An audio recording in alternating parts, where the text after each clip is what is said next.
Good morning তোমাদের সবাইকে simian family একটা ছোট্ট মিষ্টি ব্লগে ওয়েলকাম। আজকে হচ্ছে থার্সডে আর বাজে এক্স্যাক্টলি 12:20। তোমরা তো সবাই জানো যে সিমিকে স্কুলে দিয়ে আমি অনেকদিন ধরেই চলে আসি আর শুভদীপই মোস্টলি ওকে ফেরার পথে পিক করে আসি, তোমরা ভিডিওতে দেখতেই পাও। প্রবলেমটা হচ্ছে আজকেও অ্যাজ ইউজুয়াল আমাকে স্কুলে ড্রপ করে চলে তো এসেছি, কিন্তু আকাশের যে অবস্থা দেখতে পাচ্ছ, মানে এখন কি হবে আমি বুঝতে পারছি না। শুভদীপ আমাকে ফোন করে বললো যে আমি ওকে ফেরার পথে পিক করে নিয়ে আসবো, কিন্তু এখন আমি বুঝতে পারছি না ওকে বাইকে করে যদি বৃষ্টিটা নেমে যায় একা একা কি করে নিয়ে আসবে। So this is the situation.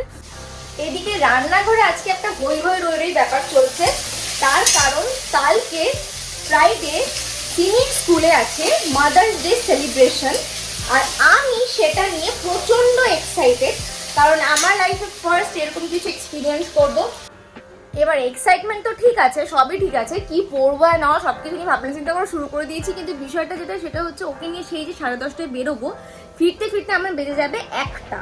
তো তখন তো এসে রান্না বান্না করা সম্ভব না, তো এখনই একসাথে আমি আজকের আর কালকে রান্না করে রাখছি। আর বাচ্চাটাকে একটা টাইমের মধ্যে তো খাওয়াতে হয়, বেচারিও স্কুল থেকে অ্যাক্টিভিটিস করে আসে, তখন তো আর এসে রান্না বসি ওকে খাওয়ানোর মতন সময় থাকে না।